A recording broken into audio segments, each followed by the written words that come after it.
Cigarette companies were the highest payers of scientists, one of the biggest employers of scientists to make the cigarettes addictive. They moved these addiction specialists to the food department by the thousands. And those scientists weaponize our ultra-processed food. The problem is most people don't know that what they're consuming is making them sick. They know junk food is bad, but they don't realize it's causing chronic disease. And neither do their healthcare providers. Certain demographics are hit harder than others. For example, Black Americans consume on average 80% of their calories from ultra-processed foods. But make no mistake, all Americans are under attack and it's costing us dearly. American food companies are selling the same exact products overseas without these chemicals, but choose to continue serving us the most toxic version here. This is the brightness of the Canadian version, and this is the brightness of artificial food dyes. Healthier countries are already showing us how it can be done. I didn't learn that 82% of independently funded studies show harm from processed food, while 93% of industry-sponsored studies reflect no harm. I certainly did not learn that medical error and medications are the third leading cause of death in the United States. The USDA and the CDC are all controlled by giant for-profit corporations. Their function is no longer to improve and protect the health of Americans. Their function is to advance the mercantile and commercial interests of the pharmaceutical industry that has transformed them and the food industry. We could replace that miserable future with something much brighter and healthier if we had the moral and political will to do so. This is a game. We are getting sick. 9 out of 10 killers of Americans, 90% of medical costs are from a weaponized food system. It's not that complicated. When I say weaponized, I mean that literally. Our processed food industry was created by the cigarette industry. In the 1980s, after decades of inaction, the Surgeon General and the US government finally said that smoking might be harmful. And smoking rates plummeted. We listened to doctors in this country. We listened to medical leadership. And as smoking rates plummeted, cigarette companies with their big balance sheets strategically bought up food companies. And by 1990, the 2 largest food companies in the world were Philip Morris and R.J. Reynolds, 2 cigarette companies. These cigarette companies moved 2 departments over from the cigarette department to the food department.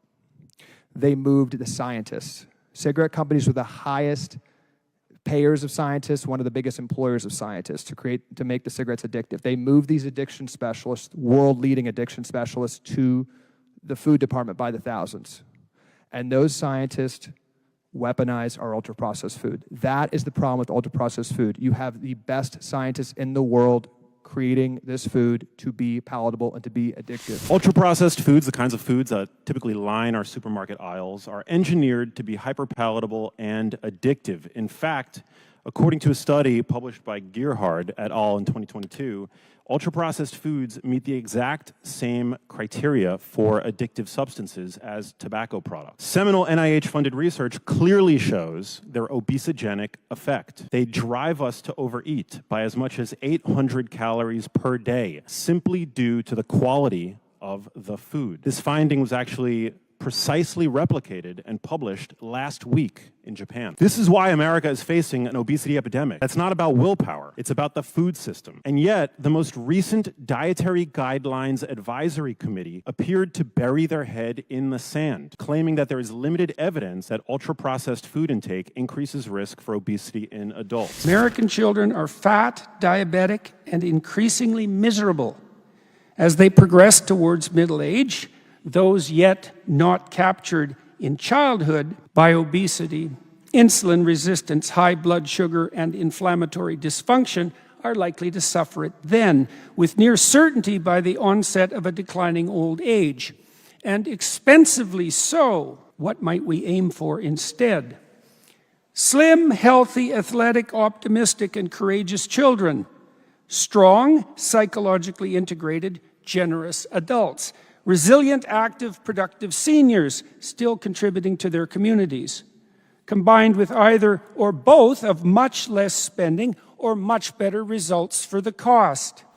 When I was 2, I started to limp, and at 7, I was diagnosed with juvenile rheumatoid arthritis in 37 joints. At age 8, I was put on injectable immunosuppressants. At 12, I was diagnosed with severe depression and put on antidepressants. At 14, I was diagnosed with idiopathic hypersomnia, and I could barely get out of bed for years. My hip and ankle were replaced when I was 17 from the arthritis that wasn't managed by the medications I was on, and I spent a year on OxyContin, limping around what felt like broken bones, trying to stay hopeful and not kill myself. I went to university for biomedical science when it became apparent that nobody in the medical system could help me, and the life-saving treatments I was on weren't saving my life. When I was 23, I completely changed my diet, which was radical, and I didn't think it was going to work. I removed processed foods and only ate whole foods, primarily meat, and my life changed rapidly. I felt like I had stepped out of hell I didn't know that I was trapped in, into heaven. It turned my world upside down. Then I had to get off of the medications I was on. Antidepressant withdrawal, that neither me nor my doctors knew existed, was worse than the opiate withdrawal I had been through after I was treated with OxyContin. After I stopped taking the 8 medications I was on and had a baby, my autoimmune symptoms and depression started sneaking back in. And willing to do anything to not be sick, this sounds ridiculous, but I tried eating only meat. And by that I mean beef, salt, and water, only, knowing beef was the one food that didn't contribute to my arthritis and depression. Eating only meat put my symptoms into remission again in 6 weeks. I've only been eating beef and lamb for 7 years now in order to keep my symptoms in remission. I'm not on any medication. I have no symptoms of disease. I'm in complete remission after spending 16 years being medicated with multiple joints replaced. I spent 7 years trying to get the medical community to take this seriously and conduct some studies. The plant-free ketogenic diet I'm on, which is what it is, it's gone viral on TikTok, has over 500,000 people following it on social media. The number of Google searches for these ketogenic diets has skyrocketed since about 2017. I have groups online with over 30,000 people who follow the same diet as me for autoimmunity and mental disorders that they've been unable to treat any other way. These people are putting their diseases into remissions after decades. This way of treating disease has garnered international attention from the Times to Fox to Sky News Australia. The problem is, most people don't know that what they're consuming is making them sick. They know junk food is bad, but they don't realize it's causing chronic disease, and neither do their healthcare providers. This is the Canadian version. This is the brightness of the Canadian version,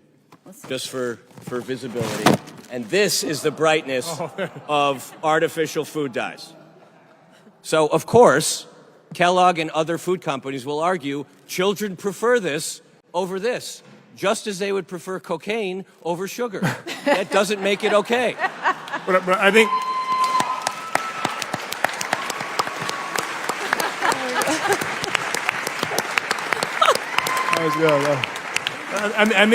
I think we should point out that I don't think Dr. Means would recommend either of those versions. Got to start somewhere. Because of our lax regulations and public company incentives to prioritize profits over safety, millions of Americans are constantly subjected to uncontrolled trials of chemicals that are banned or regulated all over the world.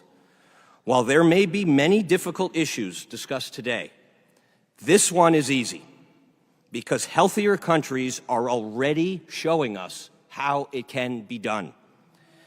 By adopting the same chemical regulatory approach of healthier developed nations, we can take a significant and absolutely necessary step in both providing safer food and lowering healthcare costs for all Americans. We can reverse this great American poisoning, and we already have a playbook on how to do it. Thank you. This is Skittles. Notice the long list of ingredient differences. 10 artificial dyes in the US version and titanium dioxide. This ingredient is banned in Europe because it can cause DNA damage. Artificial dyes are made from petroleum, and products containing these dyes require a warning label in Europe that states it may cause adverse effects on activity and detention in children. And they have been linked to cancer and disruptions in the immune system. Our government is letting US food companies get away with serving American citizens harmful ingredients that are banned or heavily regulated in other countries. American food companies are selling the same exact products overseas without these chemicals, but choose to continue serving us the most toxic version here.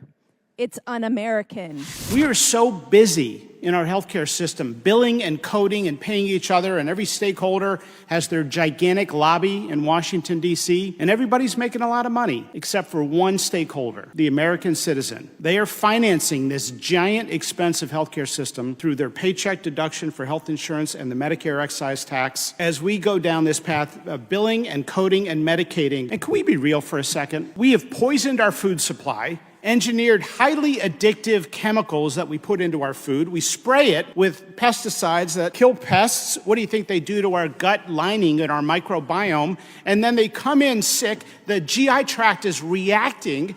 It's not an acute inflammatory storm. It's a low-grade chronic inflammation, and it makes people feel sick. There is compelling evidence that food plays a direct role in mental health.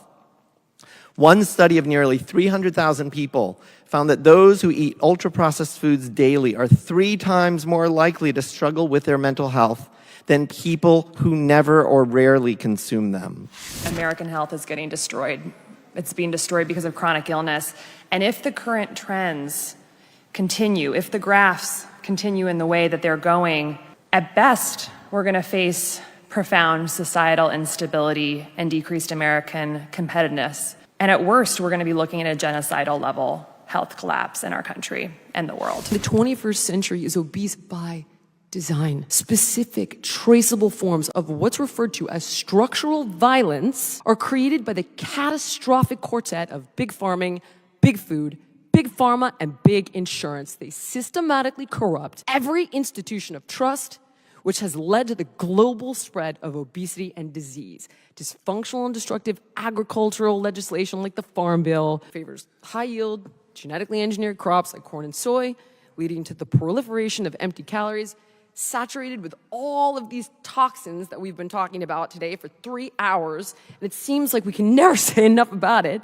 And then this glut of cheap calories provides a boon to the food industry giants. They just turn it into a bounty of ultra-processed, factory-assembled foods and beverages strategically engineered to undermine your society and foster your dependence like nicotine and cocaine. So we literally cannot eat just one. It starts with taking a sledgehammer to corruption, to the conflicts in our regulatory agency and in this building. These conflicts have transformed our regulatory agencies into predators against the American people, and particularly our children. 80% of NIH grants go to people who have conflicts of interest, and these scientists are allowed to collect royalties of $150,000 a year on the products that they develop at NIH and then farm out to the pharmaceutical industry. The FDA, the USDA, and the CDC are all controlled by giant for-profit corporations. Their function is no longer to improve and protect the health of Americans. Their function is to advance the mercantile and commercial interests of the pharmaceutical industry that has transformed them, and the food industry that has transformed them into sock puppets for the industry they're supposed to regulate.